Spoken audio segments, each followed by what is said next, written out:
Today is the 43rd anniversary of the attack on the USS Liberty. This was a deadly 2-hour assault by Israeli forces on the U.S. ship, which killed 34 Americans. And yet there are few who speak about this day. Well, RT correspondent Jahan Hafiz has this story.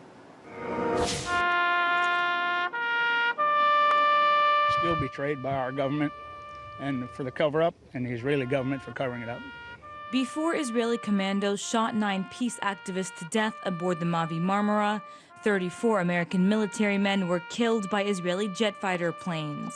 It happened in 1967 during the Six-Day War, and it became an event these men and women would live with for the rest of their lives. This is usually the scene of sorrow and pain, and amongst these headstones is a hidden chapter in American history.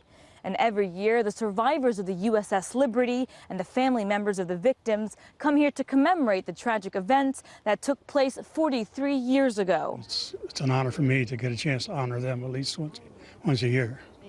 It's not anger, it's sadness, great sadness that not only a close ally deliberately attacked this ship, but that the United States kind of sat by and allowed it to happen. For 40 years, survivors of the USS Liberty, sworn under oath, were forbidden to tell their stories.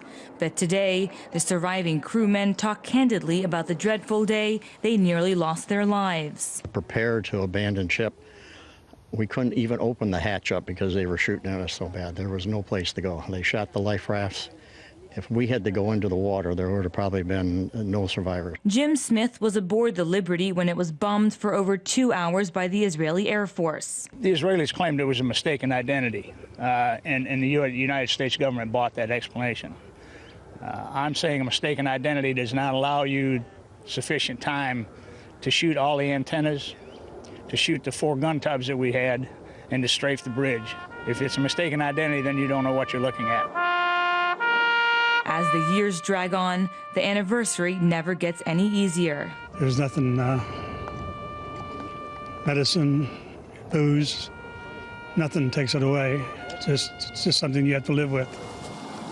The tale of the USS Liberty became a story of courage and betrayal, a gaping wound eating away at the survivors. As another year passes by without a congressional investigation, the survivors wonder if justice will ever come their way, hoping with uncertainty that one day Israel will face harsh penalties for killing American citizens in an event many claim was a cover-up. Jahan Hafiz, RT, Washington, D.C. Well, Jahan's here in the studio to give us a few more details.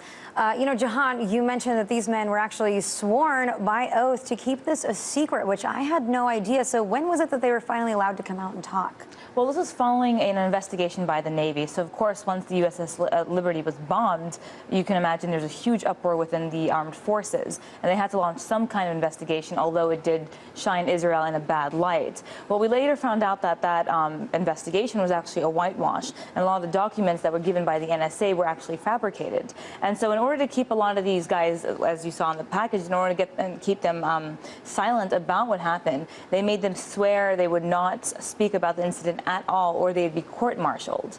And so they were threatened to keep silent until the investigation wrapped up, and it never went anywhere. It's a horrible story, and you said that, they never got any kind of justice. Did you ask them what kind of justice they would want, what that would mean for them? Yeah, definitely. I mean, a congressional investigation is what they're asking for. But aside from a congressional investigation, we were at the Arlington National Cemetery. Men there have died for World War II, World War I, the current wars right now. They are not acknowledged. There's no chapter in American history that talks about what happened to these men, and they want to be recognized in U.S. history for what happened to them, even if it does shine a bad light on how on what Israel did to them, which was blatantly go in there and bomb them for 2 hours.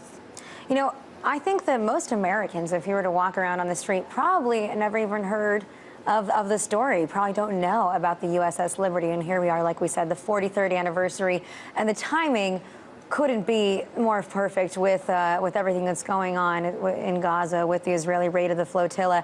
Did you get the same impression? Did you walk around on the streets and ask people if they were aware of this day? Alona, that's an excellent question, and especially bringing in the Gaza flotilla attack. So there were 9 Turkish nationals, 1 American citizen, killed on the recent Gaza flotilla attack. There were 34 American servicemen killed in 1967. Of course, we definitely asked people on the streets, you know, have you heard the Gaza flotilla attack? Yes, we did. Well, how many people died in the USS Liberty? What's that? Well, that's where 34, military guys were killed, 170 wounded. So what happened back in 1967, there was no Google, there was no way for people to uncover this kind of information. There was no media. So it was much easier to wipe it under the table and get on with life simply because they didn't have these mechanisms really to expose what was going on. Well, it's definitely something that Americans should be aware about, especially in light of recent events. That was Jahan Hafiz. Now, coming up